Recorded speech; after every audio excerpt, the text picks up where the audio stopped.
तो वीडियो की शुरुआत में हम होशिना को देखते हैं जो एक जगह पर बैठ के उसके साथ काजू नंबर 8 यानी काफका की लड़ाई के बारे में सोच रहा होता है। इस तरफ काफका छत के ऊपर जाके सोचने लगता है कि वो कैसे सभी लोगों को काजू से बचा सकता है। पढ़ते ही वो देखता है बहुत सारे काजू अचानक से उन पर हमला कर देते हैं।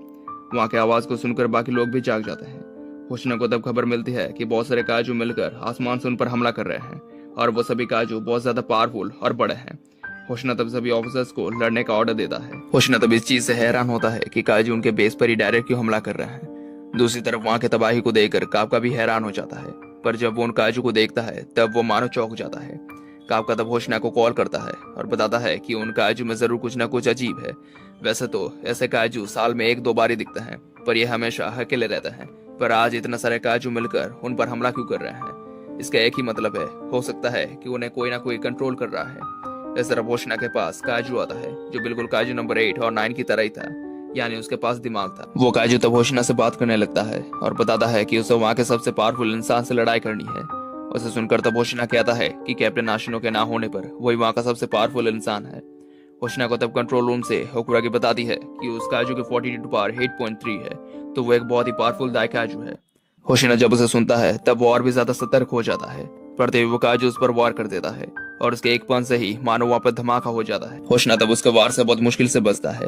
वो काजू तब उसके साथ लड़ने के लिए तैयार होता है, पर पहले वो बाकी काजू को बाकियों को मारने का ऑर्डर देता है और उसकी आवाज को सुनकर बाकी काजू भी बाकी ऑफिसर्स के साथ लड़ने लगता है। इस तरफ वो काजू वापस होशिना को मारने लगता है और उसका एक पंच मानो किसी बॉम्ब की तरह होता है।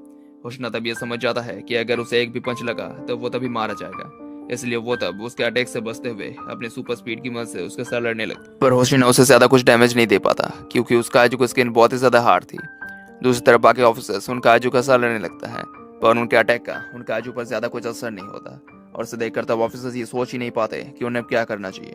पढ़ते भी उन्हें काफका बताता है कि उन काजू को मारने के लिए उन्हें उनके पीछे से हमला करना होगा, क्योंकि सामने से हमला करने से उनका कुछ भी फायदा नहीं होने वाला। उनकी स्किन भी बहुत ज्यादा हार्ड है और सबसे बढ़कर उनका कोर उनके बैक साइड पर ही होने के चांसेस ज्यादा है, इसलिए उन्हें उनके पीछे से ही वार करना चाहिए। उसके बाद वो सुनकर तब सभी लोग ये फैसला करता है कि एक ऑफिसर उन काजू का ध्यान बटाएगा और दूसरा उनके पीछे जाके उनके बैक साइड पर हमला करेगा।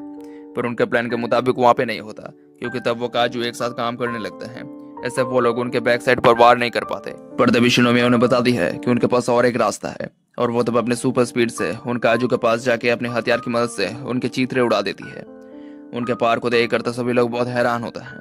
इसके बाद हम कुछ समय पहले के सीन को देखते हैं जहाँ पर एक जगह पर होशिना और आशिनो शिनोमिया को बुलाते हैं। वहां पर वो उसे एक हथियार देने के बारे में बताते हैं, जबकि शिनोमिया आशिनो और होशिना के पास सबसे पावरफुल ऑफिसर थी, इसलिए उन्होंने ये फैसला किया था। प्रेजेंट में शिनोमिया के पावर को देखकर बाकी लोग बहुत हैरान होते हैं। शिनोमिया पड़ते पर और एक काजू वार कर देता है। ऐसे बचते हुए तब शिनोमिया अपने हथियार की मदद से उस काजू को 2 हिस्सों में काट देती है, पर उस पर तब बाकी काजू मिलकर हमला कर देते हैं, जिनसे तब शिनोमिया अकेले लड़ने लगती है। एक काजू तब ऊपर से उन पर हमला करता है। ऐसे रेनो तब अपने गन से शूट करके उसे फ्रीज कर देता है और ठीक समय को देखकर तब शिनोमिया उन्हें भी मार देती है। रेनो के पार्ट्स को काजू के साथ लड़ने की स्किल्स को देखकर शिनोमिया भी बहुत इंप्रेस होती है और वो तब रेनो की तारीफ भी करती है। होशिना भी तब ये जान जाता है कि सभी लोग बखूबी से अपने काम को निभा रहे हैं, पर वहाँ पे असली मुसीबत वो काजू थी। ऐसे तब होशिना लड़ रहा था, पर वो काजू उस फाइट के मजे लेने लगता है। पर एक जगह पर जाके होशिना फंस जाता है और वो काजू उसे एक जबरदस्त पंच मारता है, पर उसी पल हम देखते हैं कि उस काजू का हाथ कट के नीचे गिर जाता है। होशिना तब बताता है कि जबकि उनके पास और कोई इंसान नहीं है तो वो उसे अब किसी को बचाना नहीं पड़ेगा, तो अब वो अपने फुल पावर का इस्तेमाल कर सकता है। होशिना तब 92% कॉम्बैट पावर का एक्टिवेट करता है। इस तरफ काजू का साथ लड़ते समय एक लड़की बहुत बुरी तरीके से फंस जाती है, इससे तब उसका बचना मुश्किल हो जाता है। वो काजू तब उस लड़की को मारने ही वाला था। काफका तब उसे दूर से देखकर उसे बचाने के लिए उसकी तरफ दौड़ता है, पर जब वो ये समझ जाता है कि वो वहां पर टाइम पे नहीं पहुंच पाएगा तब वो अपने पैरों को काजू में ट्रांसफॉर्म कर लेता है।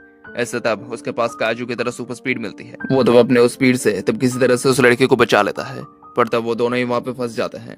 ऐसे तब वो काजू उन दोनों को ही मारने वाला होता है, पर तब वहां पे शिनोमिया आके उस काजू को मार देती है। वहां पे तब रेनो और बाकी ऑफिसर्स भी आ जाते हैं और रेनो तब काफका को रिस्क लेने से यानी काजू में बदलने से मना करता है, क्योंकि अब वो एक फुल ऑफिसर था। रेनो शिनोमिया और बाकी लोग मिलकर तब उन बाकी काजू के साथ लड़ने लगता है और उनके टीम वर्क को देखकर तब काफका भी बहुत ज्यादा हैरान होता है।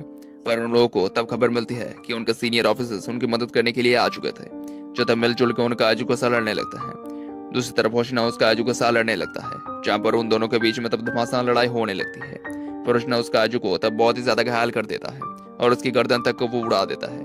इससे होशना की जीतने की उम्मीद बढ़ जाती है, पर वो काजू तब भी हार नहीं मानता और खुद को रीजनरेट करने लगता है। उसे देखकर तब होशना बहुत ज्यादा हैरान हो जाता है। होशना की सारी मेहनत तब मिट्टी में मिल चुकी थी। वो काजू तब अपने असली पावर को दिखाता है और होशना पर अटैक कर देता है। होशना भी तब हार नहीं मानता और अपने टेक्निक का इस्तेमाल करके उस काजू के एक हाथ को काट देता है। इससे तब उसे उसका कोर दिख जाता है, जो आम कोर के मुकाबले बहुत ज्यादा छोटा होता है।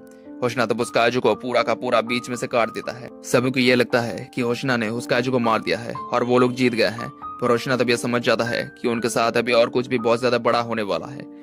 वो काजू तब अपने फुल पावर का एक्टिवेट करता है और बहुत ही ज्यादा बड़ा हो जाता है। इससे तब उसकी पावर बहुत ज्यादा बढ़ जाती है और वो अपने कोर के पोजीशन को भी चेंज कर लेता है। वो काजू तब वहाँ पे एक हाई टेम्परेचर गैस को फैलाने लगता है। इससे तब होशना बहुत मुश्किल से बचता है। इस तरफ काजू में ट्रांसफॉर्म ना होकर भी काफी ये सेंस कर लेता है कि उनसे थोड़ी दूर ही किसी चीज की पावर बहुत ज्यादा बढ़ चुकी है और उनके लिए अब वो एक खतरा है। उस काजू के बड़े होने से तब उसकी पावर बहुत ज्यादा बढ़ जाती है। इससे तब उसकी फोर्टिट्यूड 9 तक पहुंच जाती है। और इसके साथ ये वीडियो खत्म हो जाता है। Thank you for watching.